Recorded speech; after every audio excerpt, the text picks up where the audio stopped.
일주일만 더 갔으면 분명히 오세훈 후보가 이겼을 것 같아요. 근데 이제 골든 크로스가 이루어졌는지 안 이루어졌는지 잘 모르겠는데 처음에 20%포인트 차이로 뒤진 상태에서 시작한 거잖아요. 네. 그 오차 범위 내로 추격을 했고 이 추세대로 하면 조금만 더 가면 분명히 이기는 건데 문제는 이제 오늘 투표를 하니까 네. 이게 과연 그걸 넘어섰느냐 안 넘어섰느냐가 굉장히 중요한 것 같아요. 정원호 후보가 새로운 시장 도전 후보로서의 면모를 보여주지 못했기 때문에 그래서 이길 수 있다라고 생각을 했는데 그 크로스가 됐는지 안 됐는지 여부를 저는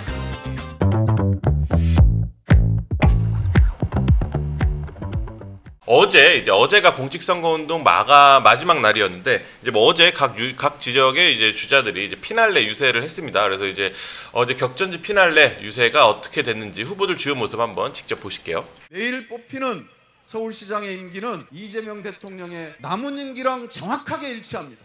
그렇다면 사사건건 발목 잡아서 4년 동안 싸울 시장을 원하십니까? 손발을 척척 맞춰서 일 잘할 파트너 시장을 원하십니까? 여러분, 대한민국의 미래 내일 지켜주십시오. 초보 운전자에게 운전 연습 코스가 될 수 없습니다. 함량입니다. 준비 부족의 정원 후보에게 서울시를 맡길 수는 없습니다. 서울시를 지켜주십시오. 오세훈!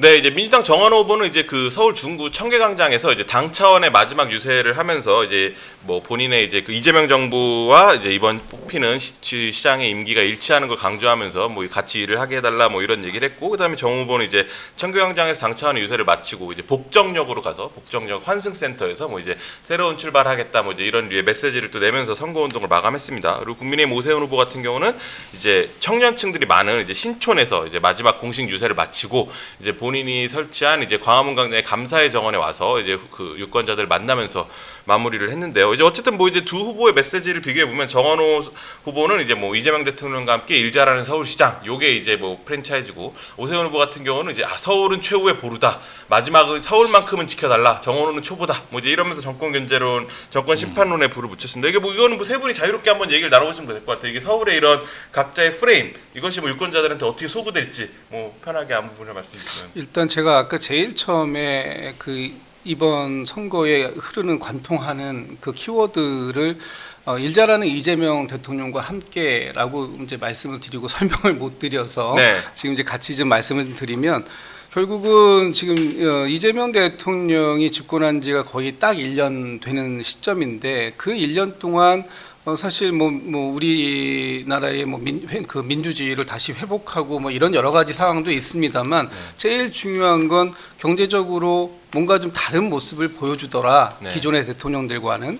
그래서 지금 2,700 코스피에서 시작했던 게 어제 종가 기준으로 8,000 뭐 한 7,800 정도 되지 않았습니까? 9,000을 노리고 있더라고요. 9,000을 노려보는 뭐 그래서 지금 이 코스피가 뭐 일부 종목에서만 뛰고 있다라고 하지만 어쨌든 그 전체를 갖다가 견인해 내는 것들이 우리의 그 국가의 경쟁력이기 때문에 그런 부분들을 잘 관리해 나가고 있고 또 서울 같은 경우에는 부동산 문제가 굉장히 심각한데 대통령이 어쨌든 부동산을 안정화시키겠다라고 하는 강력한 의지를 계속 보여주고 계시잖아요.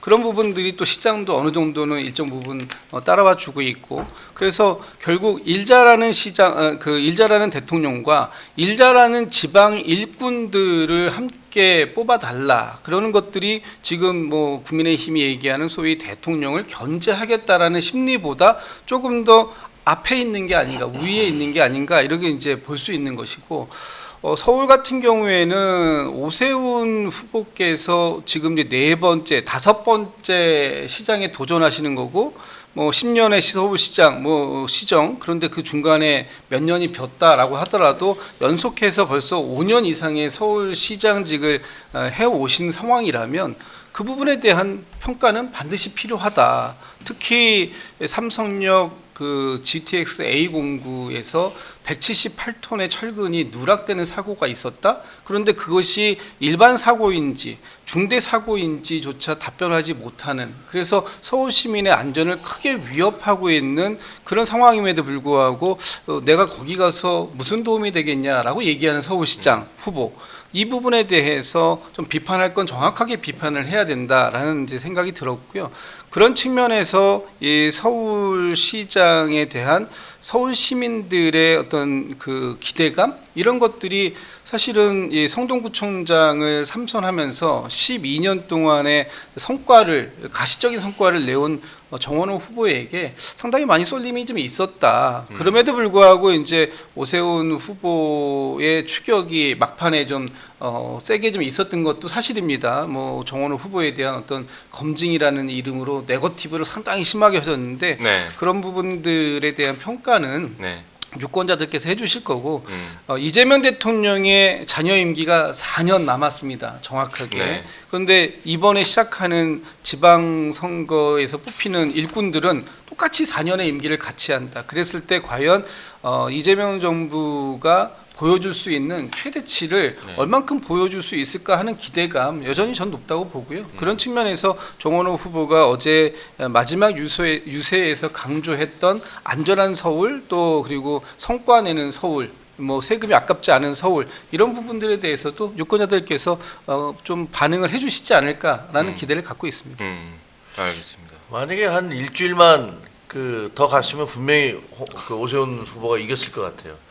네, 근데 이제 골든 크로스가 이루어졌는지 안 이루어졌는지 잘 모르겠는데 하나는 계속 올라가 처음에 20%포인트 차이로 뒤진 상태에서 시작한 거잖아요. 네.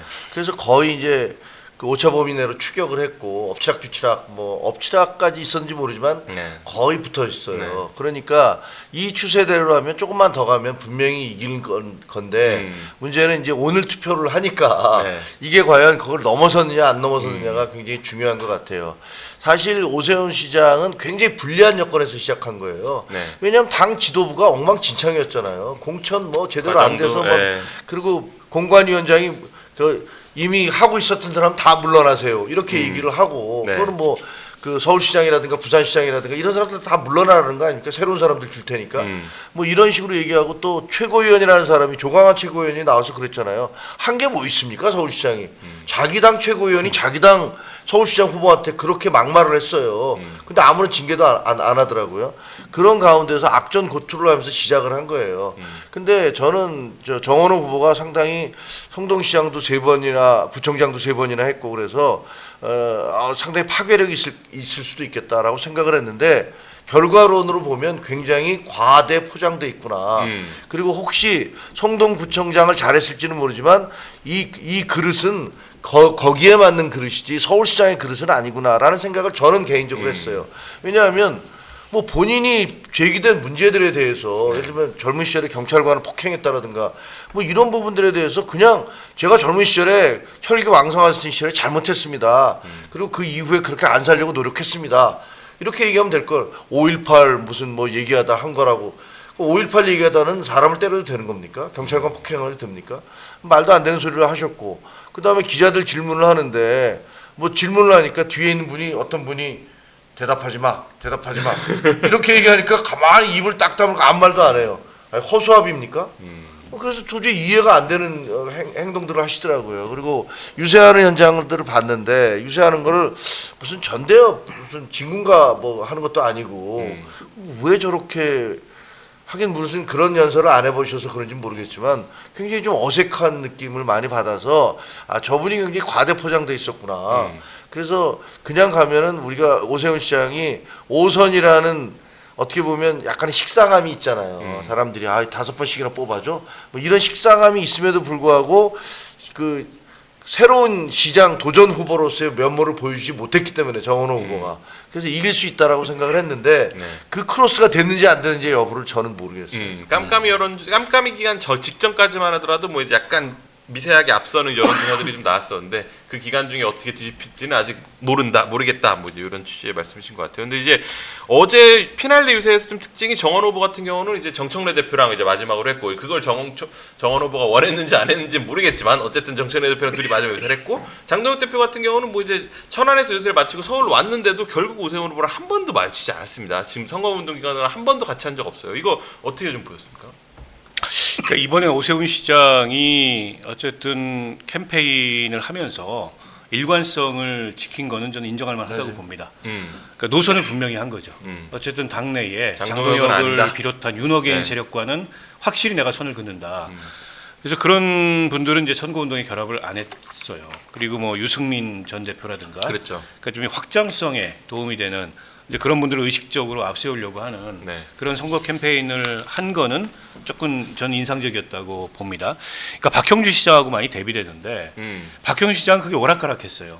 아, 네, 뭐 한동훈 대표하고 단일화 이런 얘기를 하면서 물론 네. 본인이 단일화가 아니고 북갑의 단일화지만 이게 중도층까지 표심을 확장해야 된다는 네. 얘기도 하지만 다른 한편으로 보면 네. 뭐 감동란 TV에 나간다든지 네. 아니면은 소년보 목사 아들을 뭐 네. 캠프에 영입하다든지 그거는 강성 지지층을 의식한 또 행보거든요. 음. 그러니까 두 마리 토끼를 양쪽 토끼를 다 잡으려고 했는데 네. 보통 선거에서 그런 전략들을 많이 취하긴 합니다만 네. 그것도 내란 같은 사건이 없었어야 통하는 건데 이런 극단적인 일 이후에는 방향을 분명히 해야 돼요. 근데 저기 극우서부터 시작해서 네. 저기 중도까지 한 바구니에 담겠다는 건 전략이 아니죠. 그냥 의지, 욕심 뭐 이런 거일 뿐인데 그러다 보니까 오락가락하는 거예요. 메시지도 그렇고 선거운동 기조도 그렇고 그에 비하면 오세훈 시장은 나름 일관성이 있었다. 근데 거기까지. 아까 이제 일주일만 더 있었으면 좋겠다 이 말씀 하시잖아요. 네. 이게 보통 선거 끝나고 지고 나서 하는 얘기거든요. 그러니까 아직 투표 중인데. 아니 그러니까 제가 정말 객관적이신 거예요. 크로스가 이루어졌는지 여부를 모르겠다. 아니, 선거 끝나고 진 쪽이 아우 그때 일주일만 더 있었으면 우리가 엎을 수 있었는데 하루만 더 있었어요. 네, 이렇게 하는 얘기인데 최대한 객관적으로 얘기해. 네. 아니 어려워졌어요. 어려워진 게 오세훈 시장이 좀 추격을 했죠. 그 추격의 빌미가 됐던 게 공소취소 특검법도 있고 정원호 후보 측의 소극적인 선거운동이었습니다. 이게 굉장히 구조적인 우위를 갖고 시작한 선거잖아요. 네. 거기에 좀 안주하는 모습이 있었어요. 쟁점을 피하고 네. 뭐 토론도 피하고 네. 본인에 대한 이제 신상 검증이나 네. 뭐 이런저런 인신 공격이나 이것도 정면 돌파한다기보다는 좀 피하고. 네. 그래서 왜 이렇게 아웃복싱을 하냐. 근데 이제 아웃복싱이 유효할 때가 있어요. 득점타를 때리면. 네. 근데 득점타 없는 아웃복싱이면은 그냥 춤추는 거잖아요, 혼자. 그래서 이게 저러다가 선거 이제 뒤집어진다. 네. 이런 우려들이 많이 나왔어요. 저도 그런 지적을 많이 했고. 근데 이게 딱 그 반전이 된 게 그 삼성역 철근 누락 사건이 터지면서 공세적으로 돌아섰어요. 네. 정원호 후보나 민주당의 캠페인이. 네. 근데 또 거기서 오세훈 시장이 그거를 굉장히 고집스럽게 막 자기가 아무것도 안 잘못한 갔죠. 거 없다는 식으로 방어를 하면서 저는 그때부터 추격이 좀 어려워졌다고 봅니다. 인정할 건 인정해야 되고 아니, 시공사인 현대건설도 중대하자라 그러는데 본인이 아니래요. 중대 부실 그 시공이라고 얘기하는데 네. 그리고 사고도 안 났는데 왜 호들갑이냐 최악의 워딩이었다고 생각합니다. 근데 사고가 났어요. 서서문 고가차도에서 거기서 주저앉았다고 봐요 저는 캠페인이. 그러니까 어제 울었잖아요. 선거 안 되는 거 본인도 아니까 마지막에. 물론 이유는 다른 거였는데 청년들이 얘기한 거에 울컥해서 울었는데 왜 울컥하겠어요? 힘들면 울컥해요 사람이. 저는 그런 거라고 보고. 네. 그러니까 오세훈 시장의 최대 약점은 뭐냐면 4번 시장 선거를 했는데 물론 온전한 임기를 다 채운 건 아닙니다만 서울시장을 4번 하는데 도대체 한 게 뭐냐. MB는 딱 4년 했는데도 뭐 청계천, 그다음에 버스 버스 환승 체계, 뭐 전용 차선, 서울의 숲 이런 서울의 랜드마크가 될 만한 그런 업적들을 세웠는데 도대체 한 게 뭐 이거 능력 문제다. 이 평가가 굉장히 커요. 근데 본인이 그걸 이렇게 좀 바꿀 만한 불식시키면서 다시 오세훈한테 기회를 줘봐야 되겠다는 그걸 못 보여줬어요. 정원호가 함량이 안 된다는 건 상대에 대한 평가지 자신에 대한 증명이 아니에요. 근데 자신을 증명하지 못했어요. 알겠습니다. 이게 또 어제 뭐 판세 분석하면서 또 이제 자세히 얘기를 나눠볼 텐데 다음에 이제 그 피날레 유세 현장으로 부산 북갑 먼저 영상 한번 보실게요. 우리 북구의 생전 듣다 보다 못했던 외지인들이 우리 북구 곳곳을 누비면서 조용했던 동네를 쑥대밭으로 만들고 있는 것을 보고 계십니까 여러분? 전대수 한성우가 함께 만나겠습니다. 꼭 지지해 주십시오.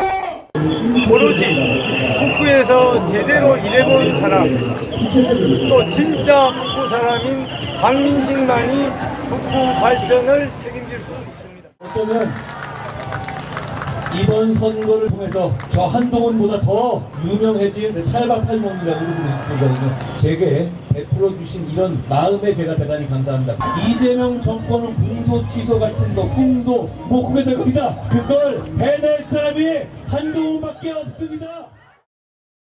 네, 영상 보시면 아시겠지만 이제 전재수 부산시 차정 후보는 이제 전재수 부산시장 후보 이제 전임자죠와 함께 이제 마지막 유세를 했고 국민의힘 반민식 후보는 송원석 원내대표가 이제 동행을 했습니다. 반면에 이제 뭐 한동훈 무소속 후보 같은 경우는 부인인 진은정 변호사 그리고 또 이제 그 찰밥 할머니 이제 무대로 모시면서 이제 뭐 마지막 유세 현장을 북구 시민들과 함께하는 이제 이런 선거 전략을 보였는데 이런 것들이 이제 그 마지막 지금 최고의 접전을 펼치고 있는 이 북갑에서 유권자들한테 어떻게 소구를 미칠지 이제 오늘 밤이면 결과를 아실 수 있습니다.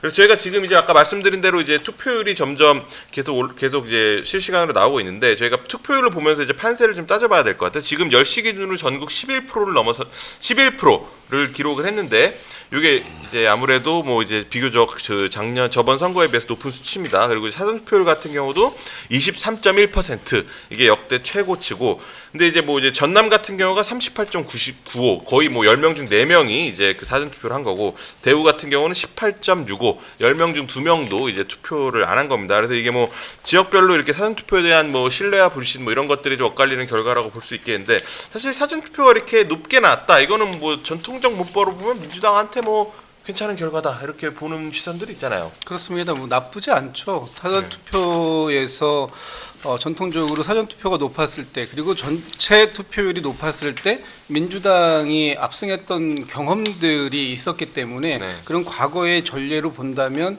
이번에도 사전 투표율도 높고 또 전체적인 투표율도 높아질 가능성이 높다라고 본다면 민주당이 압승할 가능성이 높다 이렇게 보는데 2018년도 지방선거 때 처음으로 지방선거에서 60%를 간 넘겼지만 맞습니다. 넘긴 그런 결과가 있었고 그때 민주당이 대승을 하는 그런 상황들이 있었습니다. 그리고 이제 그때보다 이번에 그 사전 투표율이 좀 한 3% 정도 높잖아요. 그리고 최종적으로 지금의 추세라고 본다면 한 60 언저리까지 투표율이 올라갈 가능성이 있고 잘하면 60을 넘길 수도 있겠다 이런 기대감도 나오는 상황이에요.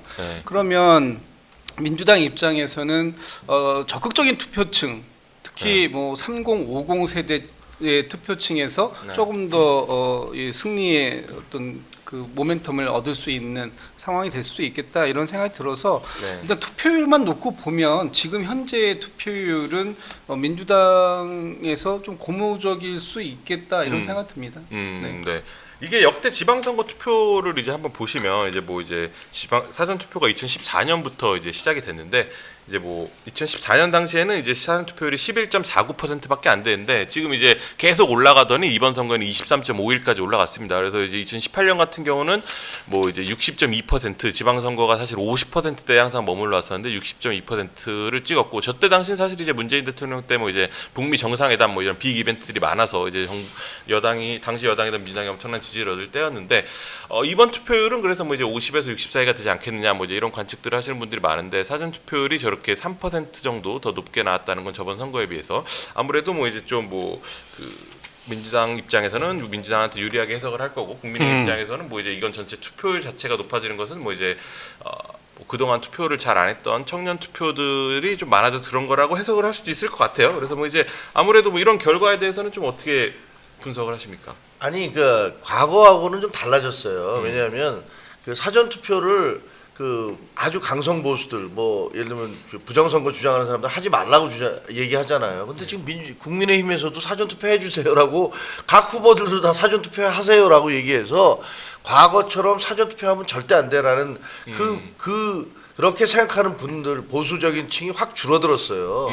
그래서 아까도 얘기했지만 사전 투표가 되게 편리하단 말이에요. 이틀에 걸쳐서 이루어지고 줄 안 서도 되고 그러니까.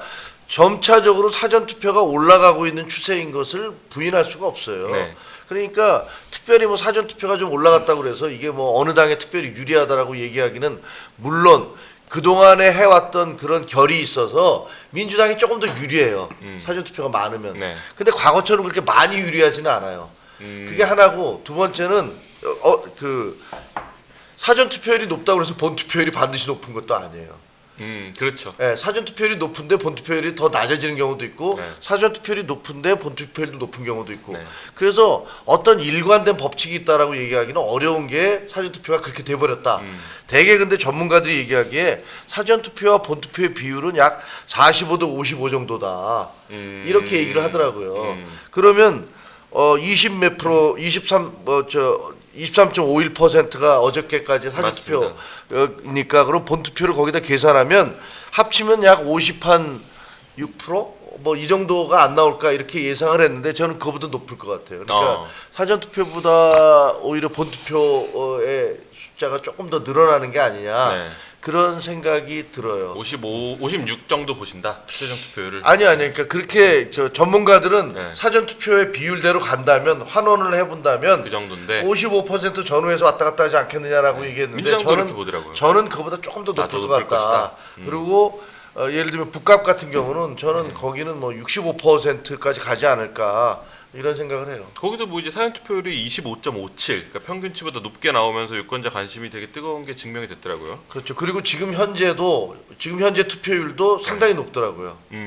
오전까지 보니까 지금 구체적인 수치를 제가 말씀드릴 수 없는데 일부 나오더라고요. 근데 다른 지역보다 훨씬 높더라고요. 그럼 뭐 이제 60%를 넘을 수도 있겠네요. 북각 같은 경우. 북값은 저는 60%에서 65% 사이에 어디쯤일 거라고 생각을 합니다.